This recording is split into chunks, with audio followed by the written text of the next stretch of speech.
And here it is, the promised part 2. I know, you were so looking forward to seeing more of Ian talk about things he doesn't understand. Like empathy. It's my hot body, I'll do what I want. It's showtime.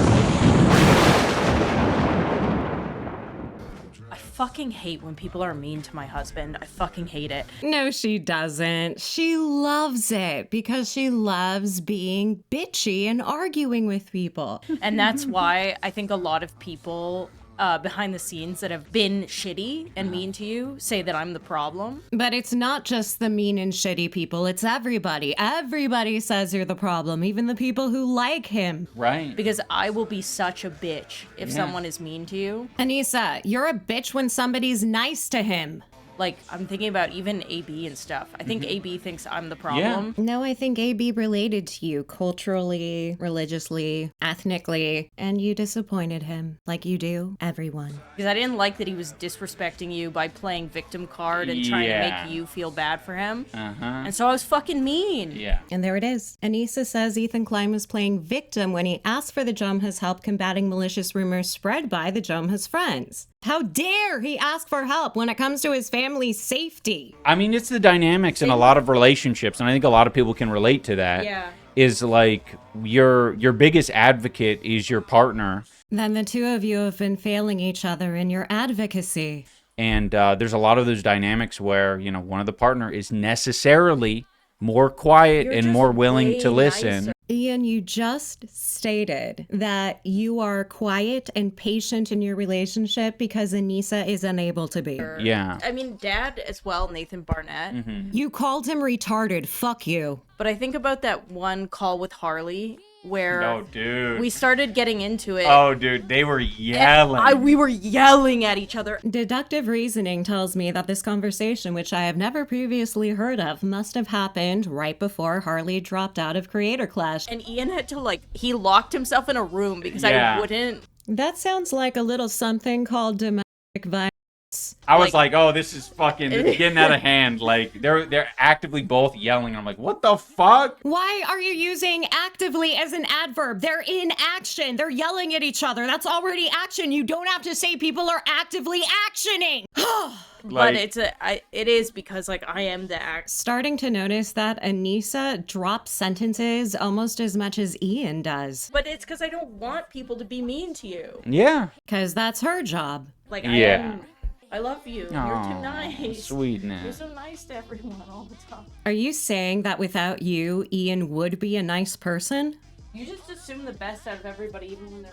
Empathy moment. Why does Ian think that any display of emotion is equivalent to empathy? There was a couple of big paragraphs. There were. One I'm going to actively ignore. Emily says AB reacted to last week's Scorched Lagoon presentation 2 days in a row, like the exact same clips. Yes, but did he have the exact same reactions to the clips? And then on the third day, he got sad that you hadn't said anything new, so he had nothing to react to. I'm not even exaggerating. He's genuinely disappointed. It's the circle of drama, and it makes us cash. No, really, it's a total cycle. You guys feed into each other. It's great. It's great. Dude, AB's fucking cringe. I know you are, but what am I? I know you are, but what am I? I like watching that shit. It's obnoxious because I'm sure bro will have a lot more energy if he got off that shit cast. Ian, even if AB is unemployed, he'll still be a better man than you are. And he just, did it on his own. But he looks exhausted after the end of the harassment podcast. How would you even know? You don't watch the podcast. Are you watching his streams? Like, I would be too if I had to participate in that bullshit. Yeah, but you're incapable of holding a regular job. And then I had to defend myself when I got home. You just admitted that you've been attacking him. That's not fun. Fuck that. It's called adulthood. Doing all the sacrifices for your bullshit boss, he's a fucking loser. He doesn't give a shit about anyone on that podcast. He's speaking from his myopic point of view. He only sees things through his own experience. So he thinks that Ethan Klein will betray anybody, because obviously he would if he betrayed Ian. Where was the other one? I watch both of you a lot. Maybe parasocial, sure. But yeah, I think he was just bothered that you sided with the people who were calling him Zio from the clips. Yeah, that is an ethnic slur, you know. All the same. I think both of you did wrong, but to him, you're making the content comp and not even saying that the call was fucked up at the time. It was completely fucked. He owes Lena an apology, but that'll never happen because in Ian's mind, he's the eternal victim. Was his tipping point for you? If it were my kids, I'd hate you too. Wait, if it were my kids, I'd hate you too. No? If the chatter were in Ethan Klein's position, he wouldn't like iDubbbz either. You're like sort of ignoring all the like additional context that goes into that, right? He's gonna try to argue his way out of this, isn't he? Like, this is someone that, like, there have been plenty of things that had happened. Yes, plenty of things happen all the time. Where you could rope random creators that you're friends with. You don't have any real friends. The only person in your life is Anisa. You have no one. And by the way, I kind of made a point of this in my video, in my content comp. I showed a bunch of creators that are associated or have actively been on his podcast that he wouldn't publicly pressure for some reason to make like a statement. I think he thinks he's talking about this. Rhett and Link, conveniently, are also in this category of popular and powerful men who Ethan does not want to burn bridges with. Although he's sniffing around. Ian, you need to come up with your own acronyms. This is absolutely confusing. But we did make a statement. Like, we said that it's fucked up, but it doesn't really matter because in the same podcast where he announced that CPS came is when he decided to shit all over us. You could have helped him out by making a statement, but you didn't. So some snarker called CPS and now his kids have trauma. Good job. So it's not like there was even a choice in the matter. He just conflated the two and said, Snark's coming after me. He gave Ian no choice. Ian had to make a defamatory video and a sequel about him. So it was him being irresponsible and talking mad shit publicly. That's not how any of it happened. Your reality is bizarre. I was very willing to talk about all this shit privately. That's a lie.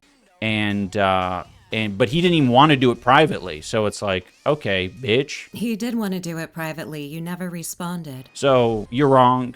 Well, golly gosh, you sure convinced me. But, you know, CPS and skulls, yeah. Seems like a couple of really good reasons to be upset. Oh, it's a Nazi dog whistle? Okay. I will not be reading that then. Well, of course not. You're much more subtle with your Nazi dog whistles. Morty Povici says, also HD fans are trying to build a bridge between Keemstar and Ethan. Have you seen this? I was appalled. Dude, I've seen that shit too. They were like wearing like lolcow merchandise. Why do we have to have all these sides and teams? It doesn't make sense to adults. So many of his issues stem from him not being able to keep his personal life separate from his podcast, but it's also how he built his cult, so... I got excited for a sec, and then, of course, I went to Dr. Steve Hassan's list, and no, it's not a cult. Boo. Yeah, exactly. I mean, and I get that sense as well. Like, I could see some of his pain when he'd go on the podcast and complain about shit, but it's like, I'm not, you know. No, I don't know. Why do you keep telling me I know when I don't? I'm not gonna go and fucking get involved in that shit. You're so involved with that shit that you're this guy. Is that thing? An excremental, the Golgothan. A what? A shit demon! You still do boxing training? Nah, not really. I mean, I'm trying. It's so funny when he catches himself in the lie live. But we're setting up a room where we can do more of the boxing training. A bit of a fitness room. He can't work on his fitness until he has a fitness room, you guys. Kaya's Corner made a video on H3 the other day, and it touched on something a lot of other people have missed, his media adoption of and over-reliance on. Oh, on AI, I see. It's a bit The AI thing is a bit. Yeah, I could see that. I remember in his debate with fucking Hassan. You're not a flirty teenage girl. Stop that. Ew. He had this painfully awkward moment where he's reading shit. I forget what it was exactly. Like a World War II fact or something. So Bobby was giving his report, and it was on like something to do with World War II or something. And oh my God, he totally read straight from his notes. What a loser. He was literally reading it off of the computer, and it was just like, oh God. So was Hassan? What is your point? Something about where the Holocaust happened or something, or where Hitler was born. Yeah. And he didn't know Yeah. the answer. He had to chat GPT it. He had to look down at his laptop. Hear that, guys? My wife said the Jew didn't know when the Holocaust happened. It was some crazy, obvious. Yeah. Ian's trying to remember what the Holocaust was. Taking people out of context is unfair and not ever funny at all. Is this an admission that you take people out of context in your work? A few moments later. Unfortunately, it doesn't, it's not what you it's not what you need or want. And that's okay. Not everything in this stream is for you, right? I think we figured out why his sub count keeps going down. If you look on the sidebar, there might be someone who's covering some shit that's right up your alley. Fuck you, up your alley. They might be playing, let me think, Blockbuster Simulator. They might be playing Blockbuster, DVD Rental Simulator. You're so boring, you probably like pretending to work in a video store. Briefly talked about Alberta, that's true. It must have been very brief. I don't remember it. But also, you got to remember, sometimes I want to be nice to chat. So I'll talk to chat, whatever chat's talking about and has the most to say about a specific topic, I'll go with whatever they want. More than anything, if it's about H3. Right? Like this person saying, the Hassan debate was so weird.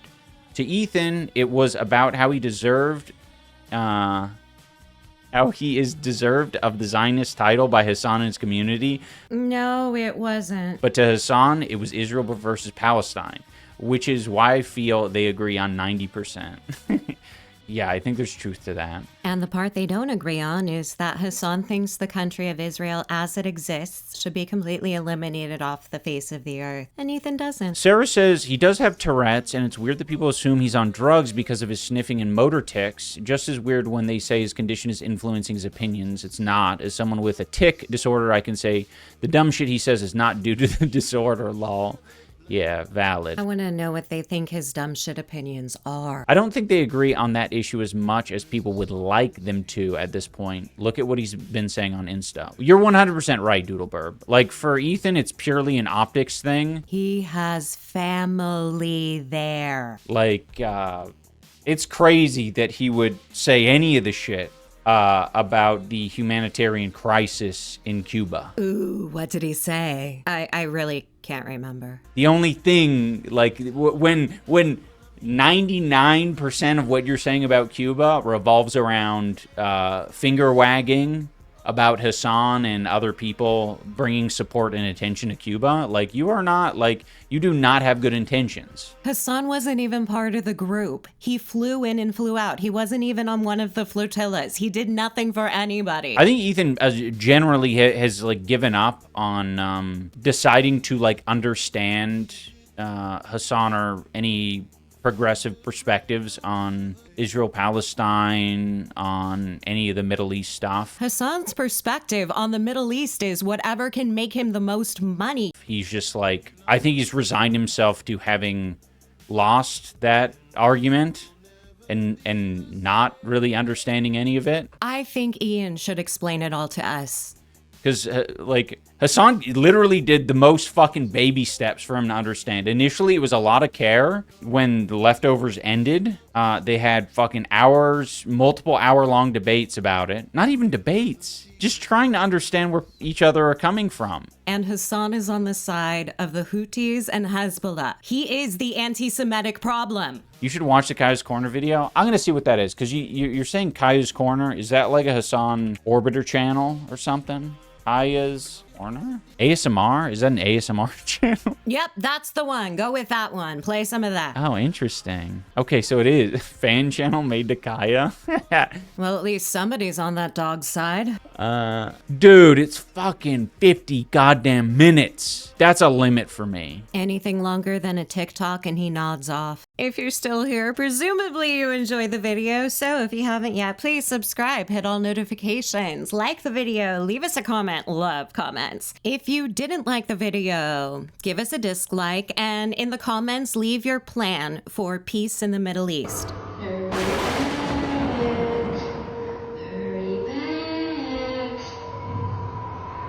Be sure to bring your death certificate. If you decide to join us, click